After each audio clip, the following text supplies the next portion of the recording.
ಒಂದು ಬೆಳೆ ನಾಶ ಆಗ್ತದೆ, ಒಂದು ಬೆಳೆ ಇರೋದು ನೀರು ಮುಂದಿನ 106 ವರ್ಷಗಳಿಗೆ ಇದು ಒಂದು ಸಸ್ಯ ಪ್ರಿಪೇರ್ ಆಗೋದು ಅನುಕೂಲ ಮುಂದೆ ರೈತರಿಗೆ, ಅಥವಾ ನೀವು ಬೆಳೆ ಪರಿಹಾರ ಕೊಡಬಾರದು ಅಂತ ಏನಾದ್ರು ನೀವೇನಾದ್ರು ಹೇಳ್ತೀರಾ? ಈಗ ಬೆಳೆ ಪರಿಹಾರ ತಾತ್ಕಾಲಿಕವಾಗಿ ತಕ್ಷಣ ಒಂದು ಟೆಂಪ್ರವರಿ ರಿಲೀಫ್ಗೋಸ್ಕರ ಹೆಕ್ಟೇರ್ ಜಮೀನಿಗೆ ಒಂದು 50,000 ರೂಪಾಯಿ ಘೋಷಣೆ ಮಾಡ್ತಕ್ಕಂಥದ್ದು ರಾಜ್ಯ ಸರ್ಕಾರ ಸೂಕ್ತ ಅನ್ನೋದು ನಮ್ಮೆಲ್ಲರ ಅಭಿಪ್ರಾಯ. ಇದು ತಾತ್ಕಾಲಿಕವಾಗಿ. ಆದರೆ ಮತ್ತೆ ಅವರು ಮುಂದೆ ಬೆಳೆ ಬೆಳೆದ್ರೇ ತಾನೇ ಇವತ್ತು ರೈತರು ಇವತ್ತು ಮುಂದೆ ಜೀವನ ಮಾಡಲಿಕ್ಕಾಗೋದು. ಸೊ ಆ ದೃಷ್ಟಿಯಿಂದ ಇದನ್ನು ಪರ್ಮನೆಂಟಾಗಿ ಅವ್ರನ್ನ ಯಾವ ರೀತಿ ನೀವು ಅಡ್ರೆಸ್ ಮಾಡ್ಬೋದು, ರೈತರ ಇಶ್ಯೂನ ಮಾಡ್ತಕ್ಕಂಥದ್ದು ಸೂಕ್ತ. ಒಟ್ಟಿನಲ್ಲಿ 2ನೇ ಬೆಳೆಗೆ ಇವತ್ತು ರೈತರೆಲ್ಲ ಒತ್ತಾಯ ಮಾಡ್ತಾಯಿದ್ದಾರೆ ನೀರು ಬಿಡಿ ಅಂತ.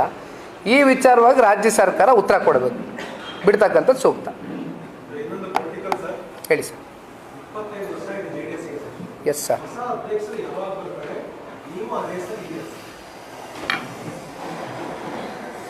ಸರ್ ಬಹುಶಃ ಈಗ ಇದೇನು ಹೊಸ ವಿಚಾರ ಏನಲ್ಲ. ಇದು ನಾನು ಇತ್ತೀಚೆಗೆ ನಮ್ಮ ಪಕ್ಷದ ಮುಖಂಡರುಗಳ ಸಹಕಾರದಿಂದ ಒಂದಷ್ಟು ಕ್ಷೇತ್ರಗಳು ರಾಜ್ಯ ವ್ಯಾಪ್ತಿ ಪ್ರವಾಸ ಮಾಡಿದಾಗಲಿಂದನೂ ಕೂಡ ಈ ರಾಜ್ಯಾಧ್ಯಕ್ಷರು ಪಾಯಿಂಟಲ್ಲಿ ಒಂದಷ್ಟು ಚರ್ಚೆಗಳು ನಡೀತಾನೇ ಇದೆ. ಈಗ ಸ್ವಾಭಾವಿಕವಾಗಿ ತಾವು ಈ ಪ್ರಶ್ನೆ ಕೇಳೋದಕ್ಕೆ ರಾಷ್ಟ್ರೀಯ ಕಾರ್ಯಕಾರಿಣಿ ಸಭೆಯೂ ಕೂಡ ಇವತ್ತೇನು ಸನ್ಮಾನ್ಯ ದೇವೇಗೌಡರು ಸಾಹೇಬರು ಕುಮಾರಣ್ಣ ಅವರ ನೇತೃತ್ವದಲ್ಲಿ ಪಕ್ಷದ ನಾಯಕರುಗಳೆಲ್ಲ ಸೇರಿ ಕರೆದಿದ್ದೇವೆ. ಹಾಗಾಗಿ ಸ್ವಾಭಾವಿಕವಾಗಿ ನಿಮ್ಮಲ್ಲೂ ಕೂಡ ಒಂದು ಕುತೂಹಲ ಇರಬೇಕು. ಆದರೆ ಇವತ್ತು ಪಕ್ಷದ ರಾಜ್ಯಾಧ್ಯಕ್ಷನ ರೇಸ್ನಲ್ಲಿ ನಿಖಿಲ್ ಕುಮಾರಸ್ವಾಮಿ ಇಲ್ಲ. ನಾನು ಆಕಾಂಕ್ಷಿತನೂ ಅಲ್ಲ, ನಾನು ಆ ಒಂದು ಸ್ಥಾನವನ್ನು ಇವತ್ತಿಗೆ ಅಪೇಕ್ಷೆಯನ್ನು ಪಟ್ಕೊಂಡಿಲ್ಲ. ನಾನು ಈ ಪಕ್ಷದ ಕಾರ್ಯಕರ್ತ ಅಂತ ಅಂದ್ಕೊಂಡಿದ್ದೇನೆ, ನಂದೊಂದು ಗುರಿ ಇಟ್ಕೊಂಡಿದ್ದೇನೆ. ಯಾಕೆಂದರೆ ತಾವೇ ಹೇಳ್ದಂಗೆ ಸರ್ 25 ವರ್ಷ ಇವತ್ತು ಬೆಳ್ಳಿ ಮಹೋತ್ಸವ, ರಜತ ಮಹೋತ್ಸವವನ್ನು ಇವತ್ತು ನಾವೇನು ಆಚರಣೆ ಮಾಡ್ತಾಯಿದ್ದೀವಿ. ಕರ್ನಾಟಕ ರಾಜ್ಯದ ಇತಿಹಾಸದಲ್ಲಿ ಒಂದು ಪ್ರಾದೇಶಿಕ ಪಕ್ಷ ಕಟ್ಟಿ 25 ವರ್ಷ ಪೂರೈಸಿರ್ತಕ್ಕಂಥ ಏಕೈಕ ಪ್ರಾದೇಶಿಕ ಪಕ್ಷ ಅದು ನಮ್ಮ ಜಾತ್ಯತೀತ ಜನತಾದಳ ಪಕ್ಷ. ಅದು 99ರಲ್ಲಿ ಏನು ಸ್ಥಾಪನೆ ಆಯಿತು, ಸನ್ಮಾನ್ಯ ದೇವೇಗೌಡರು ಸಾಹೇಬರ ಹೋರಾಟ, ಕುಮಾರಣ್ಣ ಅವರ ಒಂದು ಕಾಲ ಅವಧಿನಲ್ಲಿ ಅವರು ನಡ್ಕೊಂಡು ಬಂದಂಥ ರೀತಿಗಳು ಇವತ್ತು ಬಹುಶಃ ನಮಗೆ ಸಂಪೂರ್ಣ ಬಹುಮತದಿಂದ ಇಲ್ಲಿವರೆಗೂ ಸರ್ಕಾರ ರಚನೆ ಮಾಡೋಕ್ಕಾಗದೇ ಇರಬಹುದು. ಆದರೆ ನಾಡಿನ ಜನತೆಯ ಪ್ರೀತಿ ಅಂತೂ ಸಂಪಾದನೆ ಮಾಡಿದ್ದೀವಿ, ನಮ್ಮ ಮೇಲೆ ವಿಶ್ವಾಸ ಇಟ್ಕೊಂಡಿದ್ದಾರೆ. ಬಹುಶಃ ಮುಂದೊಂದು ದಿನ ಮುಂದಿನ ಚುನಾವಣೆಯಲ್ಲಿ ರಾಜ್ಯದ 7.25 ಕೋಟಿ ಕನ್ನಡಿಗರು ಒಂದು ಅವಕಾಶ ಮಾಡ್ತಾರೆ ಪಕ್ಷಕ್ಕೆ ಇನ್ನೂ ಹೆಚ್ಚಿನ ಸ್ಥಾನ ಗೆಲ್ಲಿಸಲಿಕ್ಕೆ ಅಂತಕ್ಕಂಥದ್ದನ್ನ ಒಂದು ಆಶಾದಾಯಕವಾಗಿ ನಾವೆಲ್ಲರೂ ಕೂಡ ಪಕ್ಷ ಕಟ್ತಕ್ಕಂಥ ಕೆಲಸ ಮಾಡ್ತಾ ಇದ್ದೇವೆ. ಅದರಲ್ಲಿ ನಾನು ಕೂಡ ಒಬ್ಬ. ಸರ್ ಈಗ ನಾನು ಇದು ಮಾಧ್ಯಮದಲ್ಲಿ ಕೂತ್ಕೊಂಡು ನಾನಿಲ್ಲಿ ಇದನ್ನು ಚರ್ಚೆ ಮಾಡಲಿಕ್ಕೆ ಆಗಲ್ಲ. ಬಿಕಾಸ್ ಈ whatever decisions has to be made, ಅದು ಒಂದು ಪಕ್ಷದ ಚೌಕಟ್ಟಿನಲ್ಲಿ ಅದು ಕೂತ್ಕೊಂಡು ಆಗ್ತಕ್ಕಂಥ ಚರ್ಚೆಗಳು, ಕೊನೆಗೆ ಯಾರ್ಯಾರ ಅಭಿಪ್ರಾಯಗಳೇನು ಬರುತ್ತೆ ಅದನ್ನು ಪರಿಗಣನೆಗೆ ತಗೊಂಡು ಕೊನೆಗೆ ಅಂತಿಮವಾಗಿ ಒಂದು ತೀರ್ಮಾನಕ್ಕೆ ಪಕ್ಷ ಬರಬೇಕಾಗತ್ತೆ. ಅದು 1 or 2 ಡೇಸ್ ಇನ್ನೇನು ನಿಮಗೆ ಟೈಮ್ ಗೊತ್ತಲ್ಲ ಸರ್, 22nd ಥ್ಯಾಂಕ್ ಯು.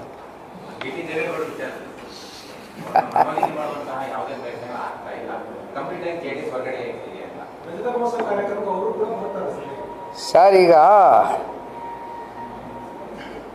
ಸನ್ಮಾನ್ಯ GT ದೇವೇಗೌಡರು ಸಾಹೇಬರು ಬಹುತೇಕ ಬಹಳಷ್ಟು ಸಂದರ್ಭಗಳಲ್ಲಿ ಮಾಧ್ಯಮದಲ್ಲಿ ಒಂದು ಮಾತನ್ನು ಪದೇ ಪದೇ ಹೇಳ್ತಾನೆ ಬರ್ತಾ ಇದ್ದಾರೆ.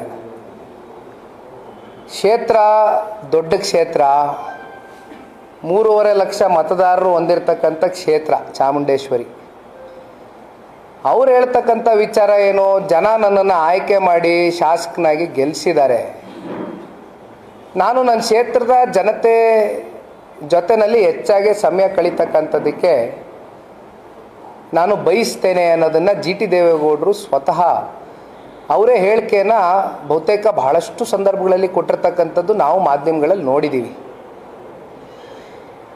ಹಾಗಾಗಿ ಈಗ GT ದೇವೇಗೌಡರು ಕೂಡ ಇನ್ನೂ ಒಂದು ಮಾತು ಹೇಳಿದ್ದಾರೆ. ಮೊನ್ನೆ JDS ಪಕ್ಷದ ಚಿಹ್ನೆ ಅಡಿ ಗೆದ್ದಿರ್ತಕ್ಕಂಥದ್ದು, JDS ಕಾರ್ಯಕರ್ತರು ಮುಖಂಡರುಗಳು ಶ್ರಮ ವಹಿಸಿದ್ದಾರೆ ಅವ್ರ ಗೆಲುವಿಗೆ. ಜೊತೆಯಲ್ಲಿ JDS ಮೇಲೆ ಅಭಿಮಾನ ಇರತಕ್ಕಂಥ ಮತದಾರರು ಕೂಡ ಅವ್ರಿಗೆ ಆಯ್ಕೆ ಮಾಡ್ತಕ್ಕಂಥದ್ದರಲ್ಲಿ JDS ಪ್ರಮುಖವಾದಂಥ ಪಾತ್ರ ವಹಿಸಿದೆ. ನಾನು ಈಗ JDSನಲ್ಲಿದ್ದೇನೆ, JDSನ MLA. ಅಂತ ಹೇಳಿದ್ದಾರೆ ಬಿಟ್ಟರೆ ಬೇರೆ ಇನ್ನೇನು ಜಿ ಟಿ ದೇವೇಗೌಡರು ಇನ್ನೊಂದು ಅದೆಂಥದ್ದೋ ಪದ ಉಪಯೋಗಿಸಿದ್ರು, ಬಲಹೀನ, ಆರ್ಥಿಕವಾಗಿ ಬಲಹೀನ ಅಂತ ಹೇಳಿದರು ಸರ್. ಬಟ್ ನಾನು ಈ ಒಂದು ವಿಚಾರದಲ್ಲಿ ನಾನೊಂದು ಸ್ಪಷ್ಟೀಕರಣ ಕೊಡ್ಲಿಕ್ಕೆ ಬಯಸ್ತೇನೆ. ಈಗ ಜನತಾದಳ ಪಕ್ಷ ಯಾರಿಗೆ ಯಾವುದೇ ಒಂದು ಜವಾಬ್ದಾರಿ ಕೊಟ್ಟಂಥ ಸಂದರ್ಭದಲ್ಲೂ ಕೂಡ,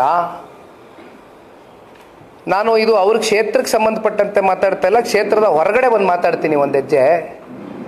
ರಾಜ್ಯದಲ್ಲಿ ಪಕ್ಷ ಕಟ್ಟುವಂಥ ಕೆಲಸದ ಒಂದು ಜವಾಬ್ದಾರಿ ಕೊಟ್ಟಾಗ, ಜನತಾದಳ ಪಕ್ಷ ಯಾರಿಗಾದರೂ ಕೊಟ್ಟಾಗ, ಅದನ್ನು ವಹಿಸಿದಾಗ ಜವಾಬ್ದಾರಿ ತಗೊಂಡಂಥ ಸಂದರ್ಭದಲ್ಲಿ ಯಾವತ್ತೂ ಕೂಡ ನಾವು ಅವ್ರ ಮೇಲೆ ಆರ್ಥಿಕ ಹೊರೆಯನ್ನು ಅವ್ರ ಮೇಲೆ ನಾವು ಹಾಕಿರ್ತಕ್ಕಂಥ ಪಕ್ಷ ಅಲ್ಲ. ರಾಜ್ಯದ ವಿಚಾರಕ್ಕೆ ಸಂಬಂಧಪಟ್ಟಂತೆ ಆರ್ಥಿಕವಾಗಿ ಆ ಹೊರೆಯನ್ನು, ಭಾರವನ್ನು, ಅದು ಸಾಲ ಸೋಲ ಏನೇ ಇರ್ಬೋದು, ಅದು ಸನ್ಮಾನ್ಯ ದೇವೇಗೌಡರು ಸಾಹೇಬರು, ಸನ್ಮಾನ್ಯ ಕುಮಾರಣ್ಣವರು ಇಲ್ಲಿವರೆಗೂ ಕೂಡ ಅವ್ರ ತಲೆ ಮೇಲೆ ಅದನ್ನು ಹೊತ್ಕೊಂಡು ಬಂದಿದ್ದಾರೆ ಹೊರತುಪಡಿಸಿ ಇಲ್ಲಿ ಯಾರನ್ನೂ ಕೂಡ ನಮ್ಮ ಜನತಾದಳ ಪಕ್ಷದಲ್ಲಿ ನೀನು ಆರ್ಥಿಕವಾಗಿ ಸದೃಢವಾಗಿದೆಯಾ ಮುಂದೆ ಬಾ, ನೀನು ಆರ್ಥಿಕವಾಗಿ ಬಲಹೀನ ಆಗಿದೆಯಾ ನೀನು ಹಿಂದೆ ಹೋಗು ಅಂತ ಯಾವತ್ತೂ ಕೂಡ ನಮ್ಮ ಪಾರ್ಟಿ ಕಡೆಯಿಂದ ನಾವು ಎಂದೂ ಕೂಡ ಯಾರಿಗೂ ಹೇಳ್ದವ್ರಲ್ಲ. ಅದು ಯಾಕೆ ಪಾಪ ಅವ್ರಿಗೆ ಆ ಭಾವನೆ ಬಂತು ನನಗೆ ಅರ್ಥ ಆಗಲಿಲ್ಲ.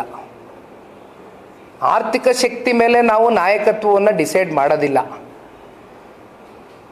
ಮತ್ತೊಂದು ಹೆಜ್ಜೆ ಮುಂದೋಗಿ ಅವ್ರು ಯಾವಾಗಲೂ ಮಾತಾಡ್ತಾ ಇರ್ತಾರೆ. ಮೊನ್ನೆನೂ ಅಂದರು ನನಗೆ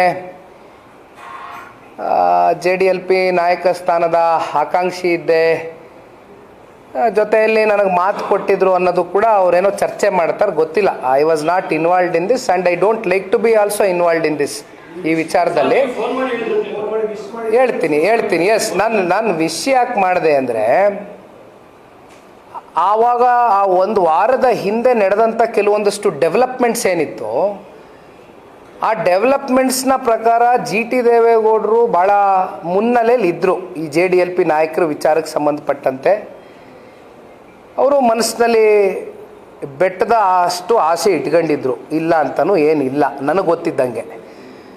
ಬಟ್ ಫೈನಲಿ ಇವೆಲ್ಲ ಇತ್ಯರ್ಥ ಹೀಗೆ ಯಾಕಾಯಿತು ಅಂತ ನಾನು ಕೂತ್ಕೊಂಡೊಬ್ಬ ಈ ಪಕ್ಷದ ಸಾಮಾನ್ಯ ಕಾರ್ಯಕರ್ತನಾಗಿ ಆಲೋಚನೆ ಮಾಡಿದಾಗ, ಈಗ ಸನ್ಮಾನ್ಯ ದೇವೇಗೌಡರು ಸಾಹೇಬರ ರಾಜಕಾರಣದ ಕೆಲವೊಂದಷ್ಟು ಕಾಲಘಟ್ಟದ ಅವಧಿಯನ್ನು ನಾವು ಕೇಳಿ ತಿಳ್ಕೊಂಡಿದ್ದೇವೆ, ಓದಿ ತಿಳ್ಕೊಂಡಿದ್ದೇವೆ.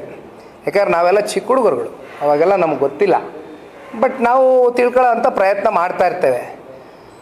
ಯಾವತ್ತೂ ಕೂಡ ಜಾತ್ಯತೀತ ಜನತಾದಳ ಪಕ್ಷ ಅಂತ ನಾವೇನು ಆ ಜಾತ್ಯತೀತ ಅನ್ನೋದನ್ನ ಒಂದು ಟ್ಯಾಗ್ ಇಟ್ಟಿದ್ದೀವಿ.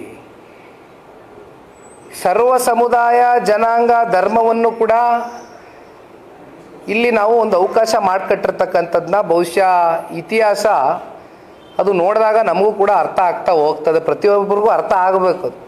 ಯಾಕೆಂದರೆ ದೇವೇಗೌಡರು ಸಾಹೇಬರು ಒಂದು ವೇದಿಕೆಯಲ್ಲಿ ನಾಯಕರುಗಳನ್ನ ನಿಲ್ಲಿಸ್ಕೊಂಡಾಗ ಅದು ಕೇವಲ ನಮ್ಮ ಸಮುದಾಯದ ನಾಯಕರಷ್ಟೇ ಅವ್ರ ಜೊತೇಲಿ ಇರ್ತಾ ಇರಲಿಲ್ಲ, ಎಲ್ಲ ಸಮುದಾಯದ ನಾಯಕರುಗಳಿಗೂ ಕೂಡ ಒಂದು ಅವಕಾಶ ಮಾಡಿಕೊಟ್ಟಿದ್ರು. ಬಹುಶಃ ಆ ಕಾನ್ಸೆಪ್ಟ್ನಲ್ಲಿ ಏನೋ ದೇವೇಗೌಡರು ಸಾಹೇಬರು ಅಥವಾ ಪಕ್ಷದ ಕಡೆಯಿಂದ ಈ ಒಂದು ತೀರ್ಮಾನ ಆಯಿತೋ ಏನೋ ಅಂತಕ್ಕಂಥದ್ದು ಒಬ್ಬ ಪಕ್ಷದ ಕಾರ್ಯಕರ್ತನಾಗಿ ನನ್ನ ಒಂದು ಅನಿಸಿಕೆ.